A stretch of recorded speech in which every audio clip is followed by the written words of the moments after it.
Hello students, देखो last class में हम लोगों ने 1 to 10 क्वेश्चन किया था एक्सरसाइज का। एससी वर्मा चैप्टर नंबर 5 का 1 to 10 क्वेश्चन कर लिया था हम लोगों ने। ठीक है, आज हम लोग 11 to 20 करेंगे, मतलब 10-10 क्वेश्चन का सेट में मैंने डिवाइड किया है और मैं वीडियो बना रहा हूँ। ठीक है, तो let's do question from question number 11 to question number 20। SC Verma volume 1 chapter number 5 Newton laws of motion पे क्वेश्चन है। ठीक है, तो ये देखिए 11वां क्वेश्चन है। क्या बोल रहा है, पढ़ो पहले। A small block is placed on another block A of mass 5 kg। A small block B is placed on another block A of mass 5 kg। Mass जो इसका है 5 kg है। ठीक, अच्छा, length is 20 centimetre.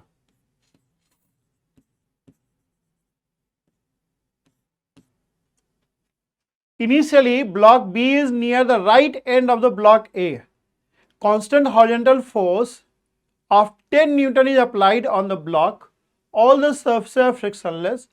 Find the time elapsed. Elapsed ना past. Time कितना बीता. Time elapsed before block B separate from block A. ठीक है, फ्री बॉडी डायग्राम ड्रॉ करो। हर जगह आपको फ्री बॉडी डायग्राम ड्रॉ करना है। फ्रिक्शनलेस है, कहीं फ्रिक्शन नहीं है, ना तो यहाँ फ्रिक्शन है ना यहाँ फ्रिक्शन है। फ्रिक्शन अभी पढ़े ही नहीं हम लोग, तो फ्रिक्शन रहेगा नहीं इस चैप्टर में, कहीं कोई फ्रिक्शन वाला क्वेश्चन नहीं रहेगा। ठीक है, तो फ्री बॉडी डायग्राम ड्रॉ कर लो। ए का भी ड्रॉ करो और बी का भी ड्रॉ करो। ए का भी ड्रॉ करो और बी का भी ड्रॉ करो। ठीक है, क्लियर हो जाएगा। कोई ट्रिक नहीं लगाना है, पहले लर्न करना है आपको। This is block A. ठीक, and suppose we have block B over here. ठीक है, क्या क्या फोर्सेस लग रहे हैं। दोनों ही ब्लॉक अर्थ के साथ इंटरैक्ट कर रहा है। ये 5G हो गया और ब्लॉक बी का मास नहीं दिया हुआ, मान लो m है, ये क्या हो जाएगा mg। और ब्लॉक बी किसके साथ इंटरैक्ट कर रहा है, दोनों ही ब्लॉक अर्थ के साथ इंटरैक्ट कर रहा है, तो ये हम लोग फोर्स ड्रॉ कर दिए। ठीक है, ब्लॉक बी और किसके साथ इंटरैक्ट कर रहा है, ब्लॉक बी देखो ब्लॉक ए के कांटेक्ट में है। ब्लॉक ए क्या कर रहा है, ब्लॉक ए जो है ब्लॉक बी के मोशन को डाउनवर्ड डायरेक्शन में कंस्ट्रेन कर रहा है, मतलब रोक रहा है। कैसे रोक रहा है, bye applying a normal reaction in upward direction.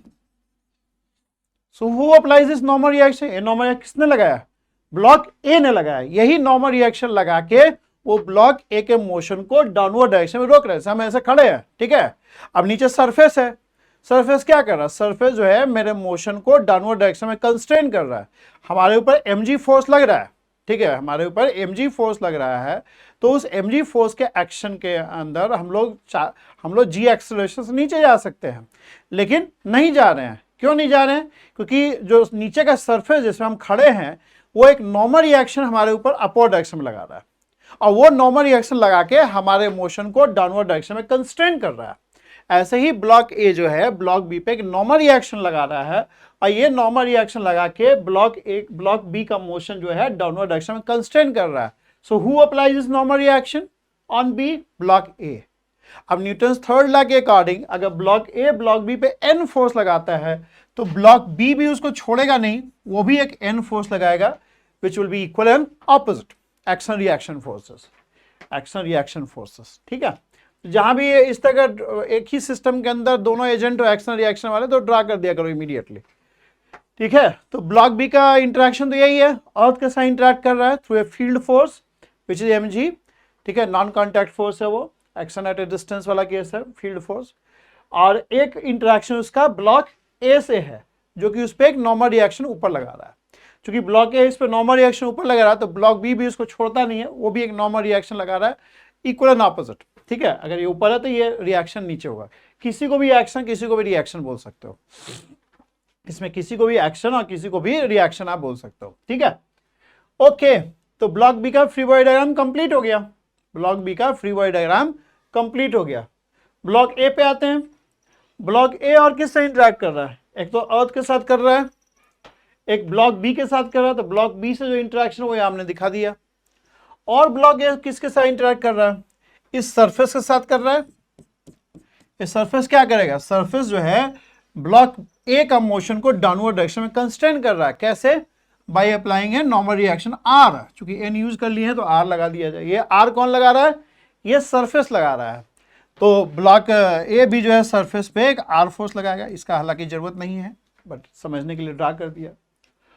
तो ब्लॉक ए अर्थ के साथ इंटरेक्ट कर रहा है, 5G फोर्स दिखा दिया। ब्लॉक बी के साथ कर रहा है, एन दिखा दिया। ब्लॉक सरफेस के साथ कर रहा है, आर दिखा दिया। और किसके साथ इंटरेक्ट कर रहा है? वो एक्सटर्नल एजेंसी के साथ इंटरेक्ट कर रहा है जो 10 न्यूटन फोर्स उस पर लगा रहा है। वो एक एक्सटर्नल एजेंसी, कोई बाहर का आदमी है, बाहर का एजेंसी है, वो एजेंसी कुछ भी हो सकता है, ठीक है। वो उस पर फोर्स लगा रहा है। कितना फोर्स लगा रहा है? 10 न्यूटन का। ठीक। फ्री बॉडी डायग्राम काफी कुछ देखो क्लियर कर रहा है। फ्री बॉडी डायग्राम अगर ऑब्जर्वर हम लोग बाहर लेते हैं तो उसका ऑब्जर्वेशन जो है न्यूटन सेकेंड लॉ के अकॉर्डिंग वैलिड होगा। मतलब न्यूटन सेकेंड लॉ जो प्रेडिक्ट करेगा वही ऑब्जर्वेशन इसका होगा। ठीक है। अगर ऑब्जर्वर हम लोग बाहर लेते हैं तो he will be inertial observer. Inertial observer का ऑब्जर्वेशन जो है न्यूटन सेकेंड लॉ के अकॉर्डिंग कोरिलेट हो जाता है फोर्स के साथ। ठीक है। तो न्यूटन सेकेंड लॉ जो चीज बता रहा है वही ऑब्जर्वेशन इसका ऑब्जर्वर का होगा कि इनर्शियल है, बाहर खड़ा है। ठीक। अब न्यूटन सेकेंड लॉ बहुत क्लियरली बता रहा है कि इस पे कोई भी फोर्स हॉरिजॉन्टल डायरेक्शन में नहीं है। इस पे कोई भी फोर्स हॉरिजॉन्टल डायरेक्शन में नहीं है, ये बहुत क्लियर बता रहा है। Newton second law is making very clear कि this B block has got no force in horizontal direction. Horizontal direction में कोई भी फोर्स नहीं लग रहा है। इसका मतलब ये है कि हॉरिजॉन्टल डायरेक्शन में उसका एक्सेलरेशन 0 है। हॉरिजॉन्टल डायरेक्शन में उसका एक्सेलरेशन 0 है। ठीक है। तो अगर ब्लॉक भी रेस्ट पे है, ठीक है, तो वो रेस्ट पे ही रहेगा, वो मोशन में नहीं आएगा। मोशन में आने के लिए एक्सेलरेशन की जरूरत है। ठीक है। सो ये block B is at rest according to this observer. According to this observer, if block B is at rest, then it will remain at rest because for coming into motion it need to accelerate. कोई लेकिन force इस पे horizontal direction में लग नहीं रहा। Horizontal direction में कोई भी फोर्स लग नहीं रहा, तो ये वहीं पे खड़ा रहे, वहीं पे रहेगा। अच्छा, अगर ब्लॉक ए का बात करें तो ऑफकोर्स वर्टिकल डायरेक्शन में तो कोई एक्सेलरेशन है नहीं। तो वर्टिकल डायरेक्शन में आपका ये जो सब इक्वेशन है, net force in vertical direction will be 0। लेकिन एक फोर्स हॉरिजॉन्टल डायरेक्शन में है, एक्स डायरेक्शन में। अगर हम लोग ये ड्रा कर दें coordinate system, so you have a net force acting in x direction. What is that? 10 Newton. ए के केस में एक नेट फोर्स एक्स डायरेक्शन में लग रहा है, एक नेट फोर्स एक्स डायरेक्शन में लग रहा है। वो फोर्स क्या है? 10 न्यूटन है। So this 10 Newton will be equal to mass into acceleration of the first block, A block. Mass of block ए क्या दिया हुआ है जी? देना चाहिए 5 kg। 5 into A, इसका मतलब है एक्सेलरेशन इज 2 मीटर पर सेकेंड स्क्वायर। यानी कहने का मतलब ये है कि ब्लॉक बी रेस्ट पे रहेगा, ब्लॉक ए मूव करेगा। ब्लॉक ए जो है मूव कर जाएगा, ब्लॉक बी नहीं मूव करेगा। ब्लॉक बी जो है मूव नहीं करेगा, ब्लॉक ए मूव कर जाएगा। आपको एग्जांपल देके बताते हैं, हालांकि फ्रिक्शनलेस है, जैसे ये बच्चा लोग का खिलौना है। ठीक है, ये देखो ये हमारे किंडल का वो है, ये थोड़ा सा ना ऐसे रखो, ये ब्लॉक बी है, ये ब्लॉक ए है। अब इसमें फ्रिक्शन है, लेकिन तो उतना बढ़िया एक्सपेरिमेंट नहीं हो पाएगा। अब हम क्या करें, ये हमारा ब्लॉक ए है, ये हमारा ब्लॉक बी है, ये ब्लॉक बी है और ये हमारा ब्लॉक ए है, और इसको हमने एक छोर पे रख दिया। ठीक, अब हम क्या करें, हम किसको पकड़े हुए हैं? हम ये किंडल को पकड़े हुए हैं, जो अमेजोन वाला किंडल है। ठीक है, इसको पकड़े हुए हैं। ठीक, अब ये ब्लॉक ए है, ये ब्लॉक बी है, ये ब्लॉक ए है।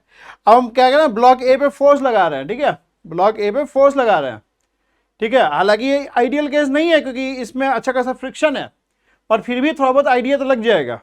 अब मान लो हम 10 कुछ फोर्स से इसको पुल कर देते हैं किंडल को, ऐसे देखो वो वहीं रह गया, ये जो है यहीं रह गया ना जी। ये हमारा ब्लॉक बी है, ये वाला, और ये किंडल हमारा ब्लॉक ए है। ठीक है, अब हम क्या कर रहे हैं, किंडल को हम लोग पुल कर रहे हैं। कितना फोर्स है? 10 न्यूटन फोर्स से। तब ऑफकोर्स 10 न्यूटन वो एग्जाम्पल में है, बट हमको पता नहीं हम कितना फोर्स इसको पुल कर रहे हैं, ठीक है, लेकिन हम मान लो फोर्स से पुल कर रहे हैं।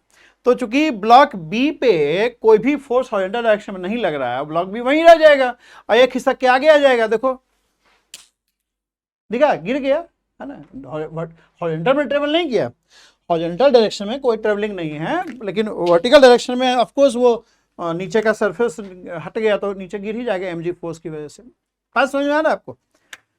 है कोई दिक्कत हो आप हमेशा ही पूछ सकते हैं, ठीक है। तो इसका मतलब है कि block B will remain there, ठीक है, and block A will move, block A will move. Find the time elapsed before block B separates from block A. तो ये जब ये 20 सेंटीमीटर का चूंकि लंबाई है, तो ये जब 20 सेंटीमीटर ट्रेवल कर जाएगा तो ब्लॉक बी डिटैच हो जाएगा उससे, क्योंकि इसका भी दिया नहीं है ना हमें लेंथ। अब मान के चल रहे हैं पॉइंट मास की तरह है, पॉइंट मास की तरह है, नहीं तो ये जुड़ना चाहिए था 20 और ये वाला डिस्टेंस है ब्लॉक बी का जो लेंथ है, ठीक है, पर यहाँ 20 ही मान के चलो। अब ब्लॉक ए 20 सेंटीमीटर ट्रेवल करने में कितना टाइम लेगा? ब्लॉक एक्सेलरेशन कांस्टेंट है, ब्लॉक ए जो है 20 सेंटीमीटर ट्रेवल करने में कितना टाइम लगा?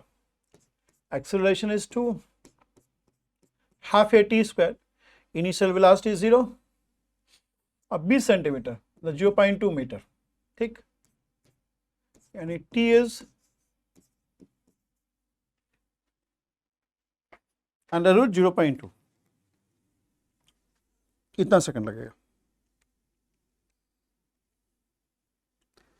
0.447 सेकंड।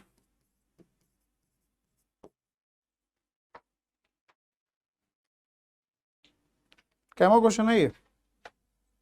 अच्छा 11वां है।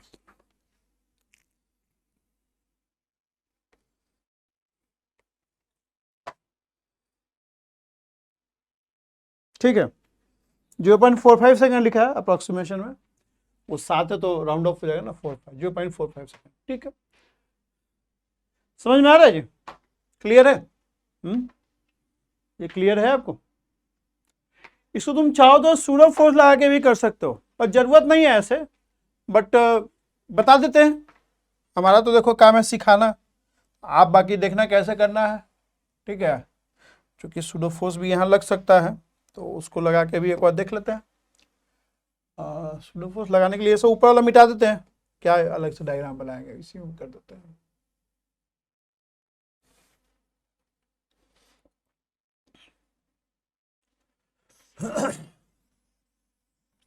देखो एक और अप्रोच हो सकता है, वो आपसे हम डिस्कस कर लेते हैं।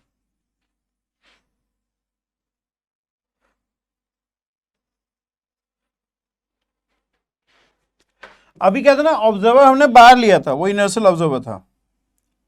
एक ऐसा भी हो सकता है कि हम ऑब्जर्वर यहां ले लें। अब इस ऑब्जर्वर का क्या ऑब्जर्वेशन होगा? क्योंकि ये ऑब्जर्वर ए के फ्रेम में है, क्योंकि ये ऑब्जर्वर ब्लॉक ए के ऊपर है, ब्लॉक ए के ऊपर खड़ा है, तो वो ब्लॉक ए का सारा मोशन को इनहेरिट करेगा। जैसे हम लोग अर्थ पे होते हैं, अर्थ का सारा मोशन इनहेरिट करते हैं, ठीक है। अर्थ का रोटेशन भी इनहेरिट करते हैं, अर्थ का रिवोल्यूशन भी इनहेरिट करते हैं। हम लोग भी एक चक्कर लगा लेते हैं, एक 2π रेडियन घूम जाते हैं तुम्हारा एक दिन में, और एक साल में हम लोग भी सन का एक चक्कर लगा लेते हैं। हम लोग अर्थ का मोशन को इनहेरिट करते हैं, और ये एक सत्य है कि जो ऑब्जर्वर जिस फ्रेम में होता है उसके सारे मोशन को इनहेरिट करता है, और चूंकि वो उसके सारे मोशन को इनहेरिट करता है, इसलिए कभी वो उसको मूव करता हुआ नहीं देखता है। ये मैं आपको कई बार बता चुका हूँ, लेकिन बार बार मैं बोल रहा हूँ ताकि आपके दिमाग में ये थोड़ा सा बैठ जाए, ठीक है। तो ये ऑब्जर्वर चूंकि ए के फ्रेम में है, तो ए का सारा मोशन इनहेरिट करेगा, ए का सारा मोशन इनहेरिट करेगा, ए का सारा मोशन को इनहेरिट करेगा, और चूंकि वो ए का सारा मोशन को इनहेरिट करेगा, इसलिए ये ए को रेस्ट पे पाएगा। इसका इस ऑब्जर्वर का ऑब्जर्वेशन देखो, तो ये ऑब्जर्वर जो है ए को रेस्ट पे पाएगा, ए को रेस्ट पे पाएगा, ठीक है, ए को वो रेस्ट पे पाएगा। Whereas this observer, ये ऑब्जर्वेशन का एक अलग ही ऑब्जर्वेशन था। ये ऑब्जर्वर जो था वो ए को मोशन में देख रहा था, बी को रेस्ट पे देख रहा था। लेकिन अगर इसको O1 बोलते हैं तो O1 वाज इनर्शियल और O2 जो एक नॉन इनर्शियल ऑब्जर्वर है। तो एक और सवाल को O2 के अकॉर्डिंग ही करते हैं।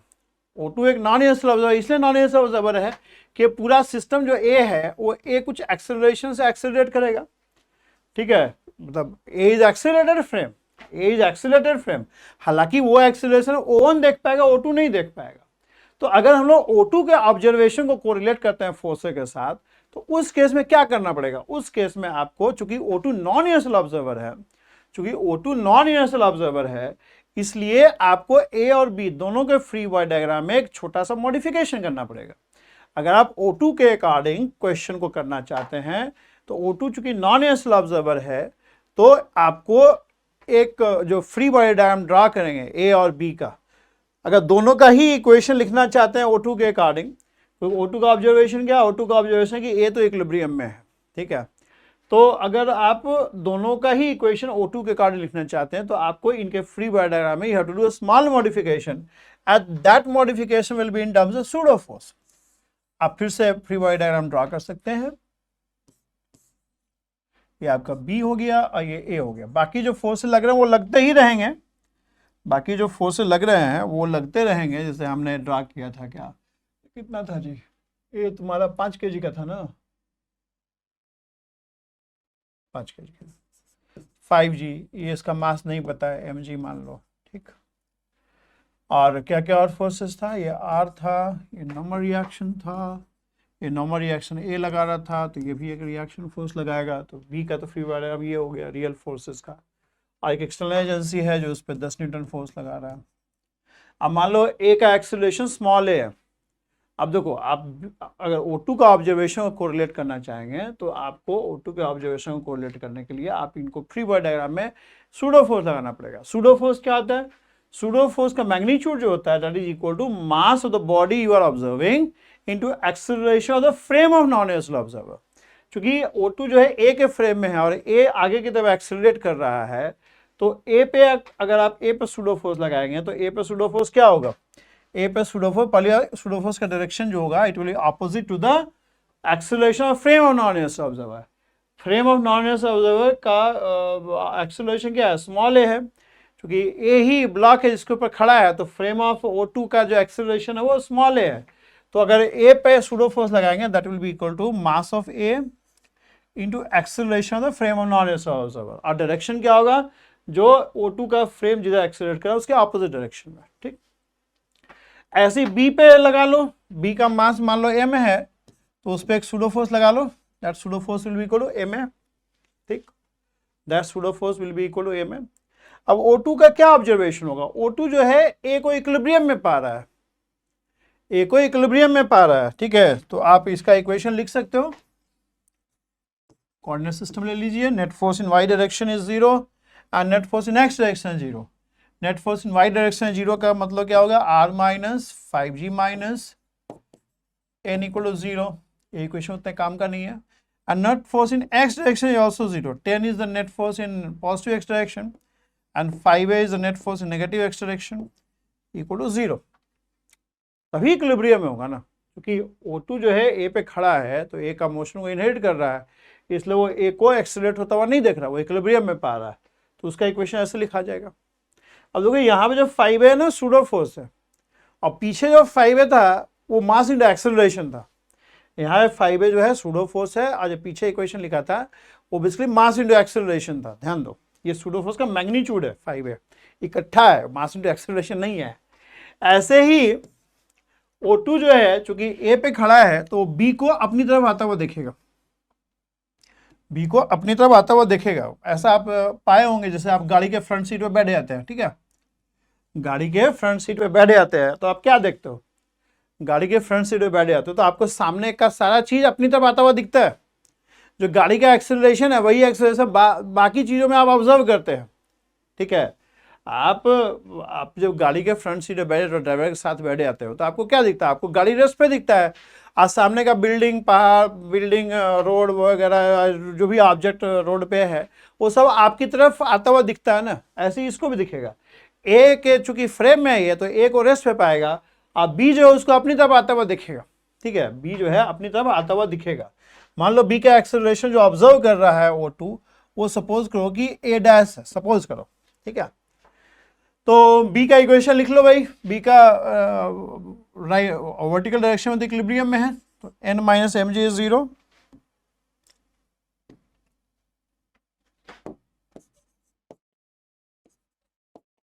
ठीक है, एंड ये pseudo force which is equal to M A, यहाँ पे एम ए सूडो फोर्स है, and that will be equal to mass into acceleration, acceleration suppose A dash, तो ये this is pseudo force and this is mass into acceleration, so from here we get A dash is A, ठीक है, और यहां से हम लोग को मिल जाएगा A is equal to 2 metre पर second square and that is equal to A dash, यानी O2 जो है ए को रेस्ट पे देखेगा और बी को अपनी तरफ आता हुआ दिखेगा, बी को अपनी तरफ आता हुआ दिखेगा इधर, ठीक है, और उसको कितना बी को ट्रेवल करना डिस्टेंस 20 सेंटीमीटर, टाइम निकल जाएगा, ठीक है, टाइम निकल जाएगा। This is the acceleration, A is the acceleration which O2 is observing in block B.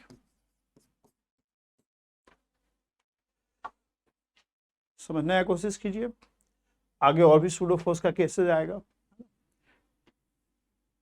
आपको आगे पहले वाला ही सही था, हाँ ठीक है, मतलब कॉम्प्लिकेटेड, मतलब इजी केस में सूडो फोर्स लगाने का कोई मीनिंग नहीं है, ज़्यादा कोई फायदा नहीं होता, बहुत कॉम्प्लिकेटेड केस होता है ना, वहाँ पे क्या होता है सूडो फोर्स का ना ऑब्जर्वेशन थोड़ा सिंपल होता है, तो इसलिए लगाने से थोड़ा सा इजी दिखता है सवाल, बट हर जगह आपके पास ऑप्शन है, या तो आप चाहें तो इनर्शियल ऑब्जर्वर लेके सवाल करिए या नॉन इनर्शियल ऑब्जर्वर लेके करिए, कोई दिक्कत नहीं है, ठीक है, ओके, ठीक है।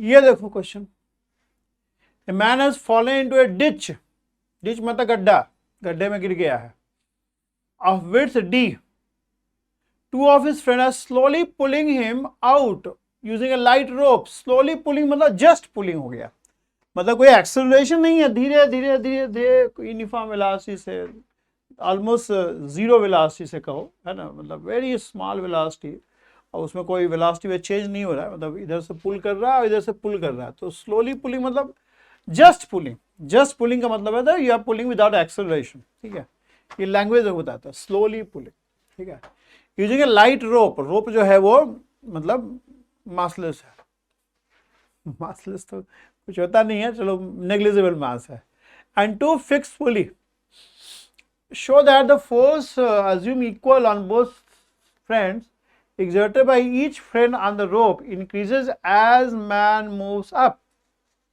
अच्छा, ये जो है फोर्स F लगा रहा है, तो जितना फोर्स आप स्ट्रिंग पे लगाएंगे वही स्ट्रिंग का टेंशन हो जाएगा, वही स्ट्रिंग का टेंशन हो जाएगा, तो फोर्स F लगा रहे हैं और दोनों आदमी जो है ना सेम फोर्स लगा रहा है, तो दोनों में टेंशन सेम रहेगा, and that T will be equal to F, जितना फोर्स स्ट्रिंग पे आप लगाएंगे वही उसका टेंशन में कन्वर्ट कर जाएगा, ठीक। अब बोल रहा है कि this force F increases as man moves up, find the force when man is at depth H, find the force F when man is at depth H, ठीक है, तो मैन को अगर एक पॉइंट ऑब्जेक्ट की तरह ट्रीट कर लिया जाए, and suppose this is your tension, एक इस डायरेक्शन में जाएगा, एक टेंशन इस डायरेक्शन में जाएगा, ये लेट्स से रोप है और एंगल थीटा है, और एक मैन का जो है अपना वजन भी रहेगा ना mg। इक्विलिब्रियम का केस है क्योंकि जो बंदा लोग पुल कर रहा है वो कोई ऐसा मतलब एक्सीलरेशन नहीं कॉज कर रहा है, जस्ट पुलिंग का केस है। कोऑर्डिनेट सिस्टम जरूर ड्रा कर लीजिए आप, ये एंगल मान लो थीटा है, rope makes with the vertical, suppose theta is angle which rope makes with the vertical, ठीक है। So I assume equilibrium condition, क्योंकि हम लोग मान के चल रहे हैं कि जो आदमी लोग पुल कर रहा है कोई बहुत एक्सेलरेट कर नहीं कर रहा, उसको जस्ट पुल कर रहा है, मतलब इस pulling with small negligibly small velocity which is remaining constant, right.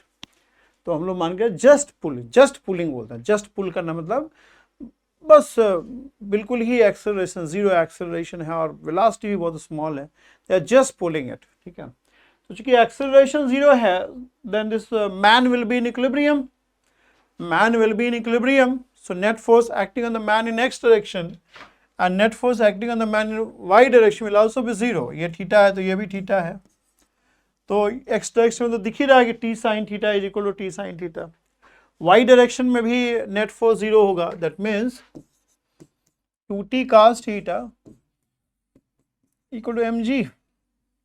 So tension T is what? mg by 2 cos theta.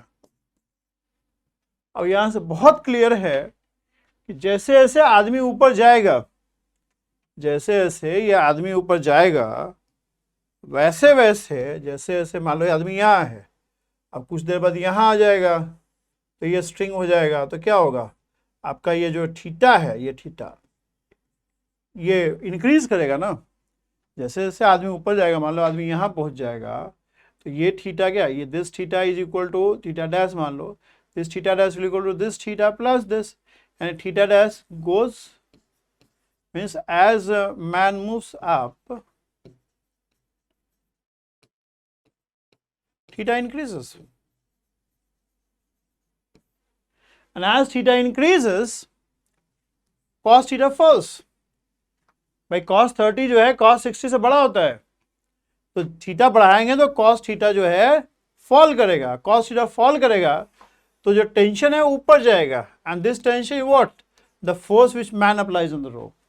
It mean जैसे जैसे आदमी ऊपर जाएगा, ये दोनों लोग को जैसे जैसे गड्ढे में जो गिरा हुआ आदमी है वो ऊपर जाएगा, वैसे वैसे इनको ज्यादा फोर्स लगाना पड़ेगा. ठीक है, ज्यादा फोर्स लगाना पड़ेगा. ठीक है, तो ये वाला केस तो क्लियर है. So that the force exerted by each friend increases as the man moves up. अब क्या हो रहा है, find the force when man is eight depth h. अगर आदमी डेप्थ h पे रहेगा तो ये आपका देखो क्लियरली समझो थोड़ा, ये आपका d बाई 2 है. ठीक है, और ये आपका h है, तो cos थीटा क्या हो जाएगा, consider this triangle, this is d by 2 and this is h. So tan theta is what,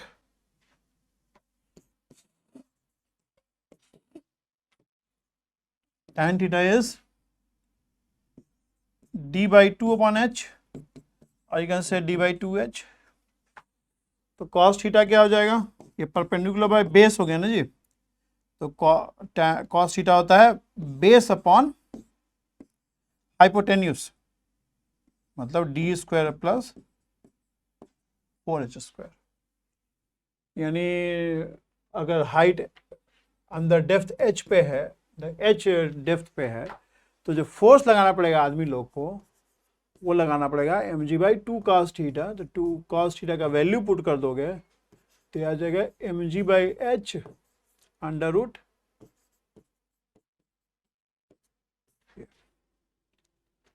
ठीक है, क्लियर है. तो क्वेश्चन अच्छा था, मतलब ठीक था, मतलब जो स्टार्ट कर रहा मैकेनिक्स उसके लिए तो बढ़िया ही है ना.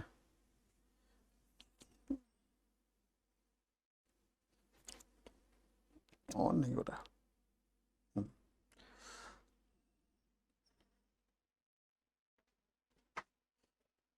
नहीं एरर हो गया थोड़ा. ये 2h ये गुना होगा ना जी, 2 to 4h हो जाएगा. बताओ, ये 2h न्यूमरेटर में, इसको यहाँ पुट करेंगे. ठीक ठीक है, मतलब फिजिक्स वाइज कोई इशू नहीं है. मतलब यहाँ पे मैंने जो पुट किया ना 2 cos थीटा होगा तो 4h बाई दिस हो जाएगा, तो 4h नीचे रहेगा. Okay good. ठीक, आगे चलें. ये देखो, elevator shown in figure is descending with acceleration 2 meter per second square. Mass of the block A is 0.5 kg. What force is exerted by the block on block B? Diagram थोड़ा और बढ़िया बन सकता था. ये ब्लॉक B है और ये ब्लॉक A है. ठीक है, और एक लिफ्ट में रखा हुआ है. ठीक है, जो नीचे एक्सेलरेट कर रहा है. What force exerted by block A and block B. मतलब यहाँ पे आपको नॉर्मल रिएक्शन निकालना है एक तरह से. ए और बी का इंटरेक्शन क्या है, that is normal reaction at the interface of A and B. तो ए और बी का फ्री बॉडी डायग्राम ड्रॉ कर लो आप. So this is A and this is B.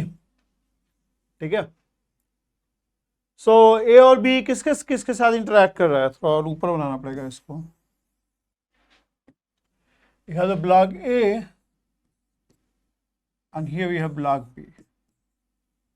अब दोनों ही देखो अर्थ के साथ इंटरैक्ट कर रहा है, फ्री बॉडी डायग्राम ड्रॉ करना होगा। ए का मास कितना है 0.5 kg, बी का मास नहीं दिया हुआ है, कोई बात नहीं, बी का मास m मान लो, तो ये 0.5 g हो गया, ये भी इंटरैक्ट कर रहा है, mg हो गया, ठीक। और एक इसके साथ इंटरैक्ट कर रहा है, बी के साथ इंटरैक्ट कर रहा है। बी क्या कर रहा है, बी जो है ए का मोशन को कंस्ट्रेन कर रहा है। देखो बी पे 0.5 g ग्रेविटी अर्थ फोर्स लगा रहा है। अगर ये बिल्कुल फ्री होता ना, तो under the action of this 0.5 g it could have accelerated by 9.8 metre per second square. अगर ये फ्री होता तो 0.5 g फोर्स की वजह से ये 9.8 मीटर पर सेकंड स्क्वायर से नीचे की तरफ एक्सेलरेट कर रहा होता। लेकिन अभी क्या है, अभी ये 2 मीटर पर सेकंड स्क्वायर से नीचे एक्सेलरेट कर रहा है, ये भी और ये भी, यानी इसका मोशन जो है कंस्ट्रेंड है, फ्री नहीं है। Had the motion been free under the action of 0.5 g, block A could have moved with 9.8 meter per second square in downward direction. But what we are finding? We are finding that it is accelerating with 2 meter per second square in downward direction. हमने observer बार ले लिया है यहाँ surface पे, ठीक है। इसका मतलब इसका मोशन कंस्टेंट है, और कौन कंस्टेंट कर रहा है, बी कंस्टेंट कर रहा है। How? Bye applying a normal reaction in upward direction. तो नॉर्मल रिएक्शन किसने लगाया, बी ने लगाया, तो ए भी उसको छोड़ेगा नहीं, वो भी एक नॉर्मल रिएक्शन लगाएगा। ए भी उसको नहीं छोड़ेगा, वो भी एक नॉर्मल रिएक्शन लगाएगा। बी का फ्री बॉडी डायग्राम कंप्लीट करने का जरूरत नहीं है, क्योंकि हम लोग को एन ही तो निकालना है। बी कितना ए पे फोर्स लगाया, जितना बी ए पे लगाएगा उतना ही फोर्स ए बी पे लगाएगा। If N is the force which B exert on A, then this is the same force जो है अपोजिट डायरेक्शन में ए जो है बी पे लगाएगा। आपको एन निकालना है, बट फिर भी चलो लिखे तो कंप्लीट कर देते हैं बी का फ्री बॉडी डायग्राम। बी ए का फ्री बॉडी डायग्राम कंप्लीट हो गया, वो अर्थ के साथ इंटरैक्ट कर रहा है, बी के साथ इंटरैक्ट कर रहा है। बी क्या कर रहा है, बी ए का मोशन को कंस्ट्रेन कर रहा है bye applying a normal reaction या अपवर्ड डायरेक्शन, ठीक है। तो बी भी इस पे एक रिएक्शन फोर्स लगा दिया। बी और किसके साथ इंटरैक्ट कर रहा है, वो लिफ्ट का सरफेस से इंटरैक्ट कर रहा है। लिफ्ट का सरफेस उसका मोशन को डाउनवर्ड डायरेक्शन में कंस्ट्रेन कर रहा है by exerting a normal reaction R. खैर बी का मोशन उतना नीडेड नहीं है यहाँ पे, क्योंकि हमारा ए का इक्वेशन से ही ए पे न्यूटन सेकेंड ला लगाएंगे, उसी से हम लोग का एन का वैल्यू निकल जाएगा। आप ए पे कंसंट्रेट कीजिए। ए का क्या, ए का फ्री बॉडी डायग्राम कंप्लीट हो गया, उसका acceleration 2 metre per second square downward direction में है। न्यूटन सेकेंड ला लगाएंगे, न्यूटन सेकेंड ला वेक्टर इक्वेशन है। अगर एक्सेलरेशन नीचे है तो नेट फोर्स भी नीचे के डायरेक्शन में ही होगा। सो net force in downward direction is what, 0.5 g minus n, that is net force in downward direction, equals to mass into net acceleration in downward direction। भाई आप एक्सेलरेशन डाउनवर्ड है तो net force भी downward लेना है और equate करना है। वेक्टर इक्वेशन है F equal to mass into acceleration, तो एक्सेलरेशन डायरेक्शन और फोर्स का डायरेक्शन सेम होना चाहिए। तो net force in downward direction is 0.5 g minus n, that is equal to mass into net acceleration in downward direction। तो यहाँ से आ जाएगा हमारा 0.5 g का वैल्यू मान लो 10 ले लेते हैं, तो 5 हो गया, 1 हो गया। सो n इज 4 न्यूटन, n चूंकि यूज कर रहे हैं तो न्यूटन लिख दिया। 4 न्यूटन फोर्स लगेगा भाई। ए और बी का, ए बी आपस में 4 न्यूटन फोर्स लगाएंगे एक दूसरे पे 4 न्यूटन फोर्स लगाएंगे वो, ठीक है। A and B they will be exerting 4 newton force on each other, 4 newton force on each other, ठीक है। ओके ये देखिए, pendulum bob of mass 50 gram is suspended from the ceiling of the elevator. Pendulum bob of mass 50 gram is suspended from the ceiling of the elevator. Find the tension in the string if elevator goes up with acceleration 1.2 metre per second square, goes up with deceleration of 1.2 meter per second square, goes up with uniform velocity, goes down with acceleration 1.2 meter per second square, goes down with deceleration 1.2 meter per second square, goes down with uniform velocity। ठीक है, बहुत चीज बोल दी हम लोग, ठीक है। चलो करते हैं। एलिवेटर में सिंपल पेंडुलम लटका हुआ है, ये एलिवेटर है, ठीक। और एलिवेटर में एक सिंपल पेंडुलम है, ठीक है, ओके, ठीक। फ्री बॉडी डायग्राम ड्रॉ कर लिया जाए। पहले बॉब का फ्री बॉडी डायग्राम ड्रॉ करते हैं। Bob is having mass m। अब ये किसके साथ इंटरेक्ट कर रहा है? With whom it is interacting? It is interacting with the earth which exert force equal to its weight। ठीक है, और किसके साथ इंटरेक्ट कर रहा है? स्ट्रिंग के साथ कर रहा है, जिससे वो लटका हुआ है, रोप के साथ कर रहा है। रोप क्या लगाएगा? इस पर टेंशन फोर्स लगाएगा, और टेंशन का डायरेक्शन हमेशा ही स्ट्रिंग के डायरेक्शन में होता है। रोप है उसी के डायरेक्शन में होता है, तो रोप बॉब से ऊपर है तो ऊपर के डायरेक्शन में टेंशन फोर्स लगा दिया। ठीक, अब क्या बोल रहा है? Find the tension in the string if elevator goes up with acceleration of a which is 1.2 metre per second square. ठीक है, ए इज द एक्सेलरेशन। मान लो जो लिफ्ट है वो ए एक्सेलरेशन से ऊपर जा रहा है। ये हमने ऑब्जर्वर ऑन द ग्राउंड ले लिया, तो क्या देखेगा?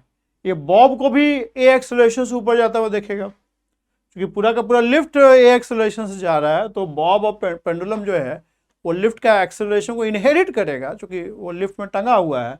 तो ये ऑब्जर्वर क्या देखेगा? ये ऑब्जर्वर बॉब को भी ए एक्सेलरेशन से ऊपर जाता हुआ देखेगा। ठीक है, और ये इनर्शियल ऑब्जर्वर है, इसका ऑब्जर्वेशन जो है न्यूटन सेकेंड लॉ से कोरिलेट होगा, क्योंकि इनर्शियल ऑब्जर्वर है, नॉन एक्सेलरेटेड फ्रेम में, बाहर है, लिफ्ट के अंदर नहीं है। ठीक है, तो ये इसका ऑब्जर्वेशन क्या है कि बॉब जो है ए एक्सेलरेशन से ऊपर जा रहा है लिफ्ट के साथ साथ, going up along with the lift with acceleration a in upward direction। तो चूंकि एक्सेलरेशन अपवर्ड डायरेक्शन में है, तो we have to calculate net force in upward direction. What is net force in upward direction? t minus mg equal to mass into acceleration in upward direction। So from here what do we get? t equals to m g plus a। बढ़िया, हमने क्या किया? y direction को if I assume y direction as positive, then of course negative y direction will be negative। तो अभी acceleration किधर है? Upward direction में है। ठीक है, अपवर्ड डायरेक्शन को हम पॉजिटिव मान रहे हैं। तो केस ए में क्या है जी? केस ए में एक्सेलरेशन क्या है? 1.2 मीटर पर सेकेंड इन अपवर्ड डायरेक्शन। तो टेंशन क्या हो जाएगा? Mass into g plus a. G is what? 9.8 है जी, 1.2 सूट कर रहा है ना, 9.8 लिखने से अच्छा हो जाएगा। और मास दिया हुआ है 50 ग्राम, 50 ग्राम मतलब 0.05, और ये कितना हो जाएगा? 11। तो 11 पचे 55। ठीक, सेकेंड केस में क्या बोल रहा है? Goes up with the acceleration 1.2 metre per second square. Goes up with, ऊपर तो जा रहा है, ऊपर तो वेलोसिटी है, ठीक है, बट ऊपर जाते हुए उसका वेलोसिटी घट रहा है, मतलब वो डी एक्सेलरेट कर रहा है। डी एक्सेलरेट करने का मतलब ये है कि वो उसका एक्सेलरेशन बेसिकली डाउनवर्ड डायरेक्शन में है। उसका एक्सेलरेशन बेसिकली डाउनवर्ड डायरेक्शन में है, और डाउनवर्ड डायरेक्शन में मैंने नेगेटिव ले रखा है। मीन्स बी के केस में, in case B, acceleration will be -1.2 metre per second. Deceleration हो रहा है ना, मतलब एक्सेलरेशन डाउनवर्ड डायरेक्शन में है। पहले केस में था कि एक्सेलरेशन अपवर्ड डायरेक्शन में था, पॉजिटिव ले लिया। अब एक्सेलरेशन डाउनवर्ड डायरेक्शन, मोशन देखो जरूरी नहीं है कि वेलोसिटी के डायरेक्शन में ही एक्सेलरेशन होगा। वेलोसिटी घट रहा है, इसका मतलब है अगर वन डायमेंशनल मोशन का केस हम लोग लेते हैं, so if your velocity is falling it means your acceleration opposite to velocity.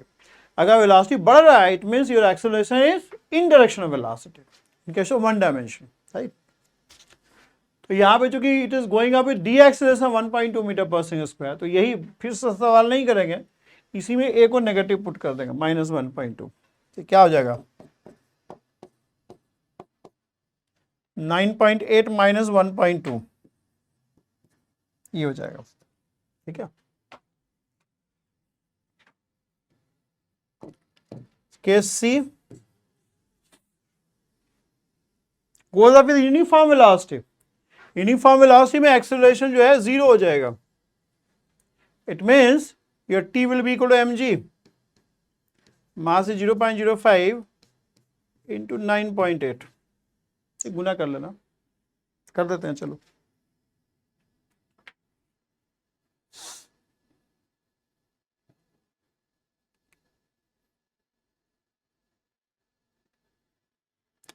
ये हो गया 0.43, ठीक है।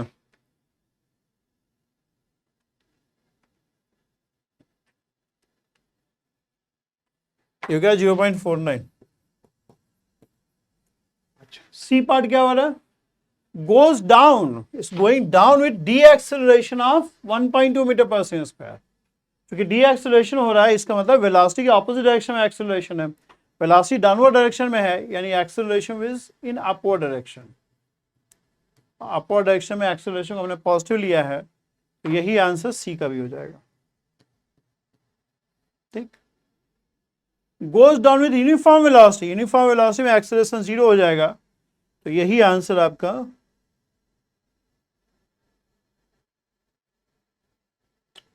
नहीं, ये डी में था, सॉरी गड़बड़ हो गया।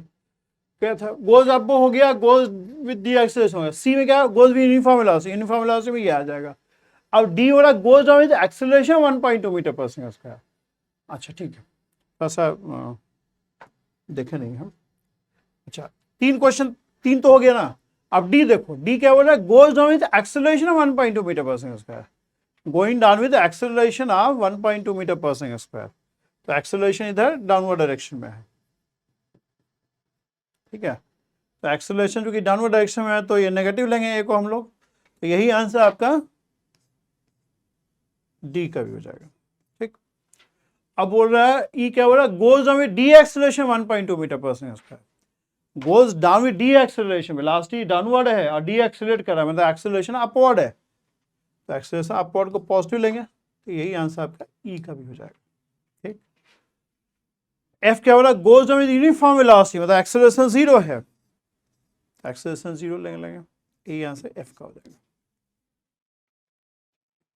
आई होप यू अंडरस्टैंड, समझ में आ रहा है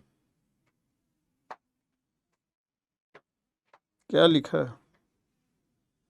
0.55 ठीक, 0.43 ठीक, 0.49 ठीक, 0.43 डी, हाँ ठीक, 0.55 ई ओके, 0.49 ठीक है। गलती होगा भी नहीं, सब सिंपल सवाल है, क्या गड़बड़ होगा, ठीक है। Okay let's go ahead. ये क्वेश्चन देखिए क्या बोल रहा है, a person is standing on A weighing machine placed on the floor of elevator. एक आदमी जो है वेइंग मशीन पे खड़ा है, और वेइंग मशीन कहाँ है, एलिवेटर, मतलब लिफ्ट होता है ना, लिफ्ट, उसको एलिवेटर ही बोला जाता है। वो एलिवेशन बढ़ाता है या घटाता है, एलिवेशन मतलब हाइट होता है, तो उसे इसको एलिवेटर ही बोला जाता है। The elevator starts going up, elevator starts going up with some acceleration, ठीक है। एलिवेटर जो है वो रेस्ट से मोशन में आता है और कुछ एक्सेलरेशन के साथ, ठीक है। Moves with uniform velocity for a while and finally decelerate to stop. शुरू में स्केलेटर जो है एक्सेलरेट होते हुए ऊपर जा रहा है, फिर वो एक वेलोसिटी रीच करता है, थोड़ा देर उसी वेलोसिटी से जाता है, और उसके बाद फिर डीएक्सेलरेट करता है उसका वेलोसिटी 0 होने के लिए। The maximum and minimum weight recorded are 72 kg and 60 kg. Assuming that magnitude of acceleration and deceleration is same, find the true weight of the person, magnitude of acceleration. ठीक है, diagram draw करो पहले। ये elevator है, इसे elevator, and उसमें एक weighing machine रख देते हैं। Suppose this is your weighing machine, and on this weighing machine a person is standing, ठीक है। तो weighing machine जो नॉर्मल रिएक्शन पर्सन पे लगाएगा वही वेट दिखाता है weighing machine। weighing machine पे आप जो खड़े हो जाते हैं, तो जो आपके फीट और weighing machine के बीच का जो नॉर्मल रिएक्शन है वही वेट के फॉर्म में दिखाता है, ठीक है। अब क्या है, फ्री बॉडी डायग्राम ड्रॉ करो आदमी का। आदमी किससे किससे इंटरेक्ट कर रहा है, एक तो अर्थ के साथ इंटरेक्ट कर रहा है, तो वो उसका mg है, फोर्स mg के थ्रू अर्थ से इंटरेक्ट कर रहा है, ठीक, mass is the M is the mass of the person. और क्या है, चूंकि वो वेइंग मशीन पर खड़ा है तो वेइंग मशीन उस पर, वेइंग मशीन को हम पार्ट ऑफ लिफ्ट मान के चल रहे हैं। I am assuming weighing machine to be part of lift, weighing machine is a part of lift, lift का सरफेस का ही एक पार्ट मान ले रहे हैं। तो लिफ्ट का सरफेस क्या कर रहा है, इसके मोशन को डाउनवर्ड डायरेक्शन में कंस्ट्रेन कर रहा है। How, bye applying a normal reaction in upward direction, bye applying a normal reaction in upward direction. Suppose upward direction को हम लोग पॉजिटिव मानते हैं, तो शुरू में क्या बोल रहा है, is going up with some acceleration, suppose a is the acceleration, is going up with an acceleration a, then थोड़ा देरी यूनिफॉर्म वेलोसिटी से है, फिर थोड़ा देरी क्या है, ए जीरो हो गया, और फिर डी एक्सेलरेट कर रहा है। डी एक्सेलरेशन क्या हो जाएगा, डी एक्सेलरेट मतलब नीचे की डायरेक्शन में एक्सेलरेट कर रहा है, जा ऊपर रहा है लेकिन एक्सेलरेट, डी एक्सेलरेट कर रहा है। तो डी एक्सेलरेशन का मतलब होता है जो एक्सेलरेशन वेलोसिटी का ऑपोजिट है, ठीक है। तो डाउनवर्ड डायरेक्शन में एक्सेलरेट करेगा, मतलब डाउनवर्ड डायरेक्शन में ए से एक्सेलरेट करना, is same as saying upward direction में माइनस ए से, मतलब डाउनवर्ड डायरेक्शन में ए से एक्सेलरेट करना, इस सेम एज सेइंग कि अपवर्ड डायरेक्शन में माइनस ए से एक्सेलरेट करना, है ना। हम लोग ऐसे बोले कि lift is accelerating in downward direction with A is same as saying lift is accelerating in upward direction with minus A. बात समझो, lift is accelerating in downward direction with A is same as saying lift is accelerating in upward direction with minus of A, ठीक है। तो शुरू में acceleration ए है, फिर zero हो गया, फिर माइनस ऑफ ए हो गया, माइनस ऑफ ए हो गया मतलब डी एक्सेलरेट करेगा और फिर स्पीड उसका धीरे धीरे घटते घटते जीरो हो रहा है। शुरू में जीरो स्पीड था, बढ़ते बढ़ते कुछ वेलोसिटी पर रीच किया और उस ड्यूरेशन में एक्सेलरेशन ए रहा, फिर वो जीरो यूनिफॉर्म वेलोसिटी से मूव करने लगा, फिर डी एक्सेलरेट कर रहा है। तो डी एक्सेलरेशन के समय भी जो मैग्नीट्यूड ऑफ डी एक्सेलरेशन है it is same as the magnitude of acceleration. तो डी एक्सेलरेट कर रहा है, इसका मतलब ये भी कह सकते हैं कि it is accelerating mean minus of है। चलो पहले शुरू वाला देखो, ये ए से एक्सेलरेट कर रहा है, ऑब्जर्वर हम लोग बाहर ले लेना है, इनर्शियल ऑब्जर्वर, ठीक है। ये क्या देखेगा, ये देखेगा कि man along with the lift, चूंकि मैन लिफ्ट पे खड़ा है, लिफ्ट पे वही मशीन पर खड़ा है, तो अगर लिफ्ट ए से एक्सेलरेट करेगा तो इस ऑब्जर्वर के अकॉर्डिंग मैन भी ए से एक्सेलरेट कर रहा है अपवर्ड डायरेक्शन में, क्योंकि मैन जो है लिफ्ट का मोशन को इनहेरिट करेगा। तो ये ऑब्जर्वर क्या देखेगा, man is accelerating with small a in upward direction, ठीक है। So your acceleration is in upward direction. अब ये इनर्शियल ऑब्जर्वर है तो इसका सारा ऑब्जर्वेशन न्यूटन्स लॉ से कोरिलेट होगा, तो I can apply Newton second law, net force in upward direction is n minus M g and that is equal to mass into acceleration, यानी नॉर्मल रिएक्शन क्या हो जाएगा। अब एक चीज ध्यान दो, जितना फोर्स है वेइंग मशीन, जितना फोर्स वेइंग मशीन आदमी पे लगाएगा, वेइंग मशीन आदमी पे कितना फोर्स लगा रहा है, n फोर्स लगा रहा है, उतना ही फोर्स मैन भी जो है वेइंग मशीन पे लगाएगा। So if weighing machine applies n force on the man, then man will also apply same force in opposite direction on weighing machine. और वेइंग मशीन क्या करेगा, वेइंग मशीन इसी normal reaction को measure करके weight के form में दिखाता है। वेइंग मशीन इसी नॉर्मल रिएक्शन को, जितना वेइंग मशीन क्या है, weighing machine is not weight measurer, it is force measurer. उसको हाथ से भी पुश करोगे ना तो दिखाएगा वैल्यू, तो जितना फोर्स उस पर लगता है उसको मेजर कर लेता है वो, ठीक है। तो वेइंग मशीन में फोर्स क्या लग रहा है, वेइंग मशीन में फोर्स n लग रहा है जो आदमी लगा रहा है, तो वही वो वेट के फॉर्म में रीडिंग दिखाएगा उसको, ठीक है। 9.9 का क्या मतलब है, 9.9 तो हम पहली बार देख रहे हैं, देखें हमारा टाइपिस्ट लोग कमाल किया है या 9.9 सही में दिया हुआ है।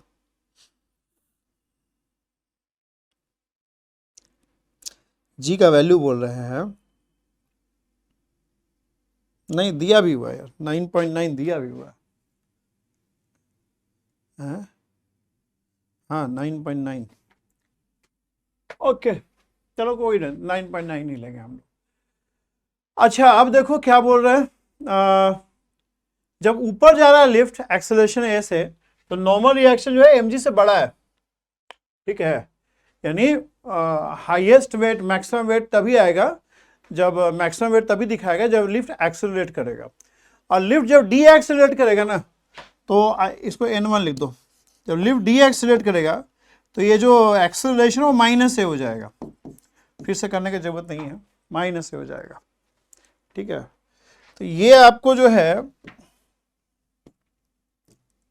This is basically what, this is basically 72, and this is 60। मास भी दिया हुआ है क्या? नहीं, ट्रू वेट तो पूछा ही है, मास नहीं दिया, ट्रू वेट पूछा है एक्चुअली। ठीक है, तो निकल जाएगा ट्रू वेट, क्या दिक्कत है? इसको जोड़ दो, इसको जोड़ दो, ट्रू वेट निकल जाएगा, ए कैंसिल हो जाएगा, एम ए इसको जोड़ोगे तो क्या बन जाएगा? 2mg 60 + 72, 60 + 72 कितना हो गया? 7 6 13 132, यानी mg is what?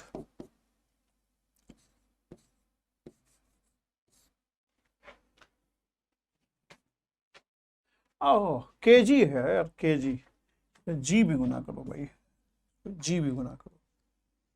So mg is 132g 66g, मतलब 66 kg ट्रू वेट है भाई, 66 kg जो है ना ट्रू वेट है भाई। क्या कि 6.6 kg तो हो ही नहीं सकता है, 66 kg is a true weight. ठीक, और क्या बोला? Magnitude of acceleration, magnitude of acceleration निकल जाएगा, mg 66g, तो इसमें पुट कर दो वैल्यू, इसमें वैल्यू पुट कर दो, mg is 66g plus ma, यहाँ mg को 66g पुट कर दिया, ma कितना आ जाएगा? ma is 60, ma is 66g, 6g upon m is 66 kg, है ना, m is 66 kg, g बटा 11 हो गया। अच्छा, इसलिए 9.9 दिया था क्या?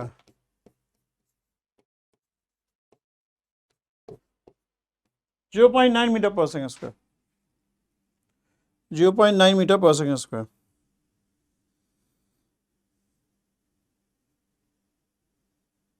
ठीक है, कुछ नहीं है, सवाल तो इजी है।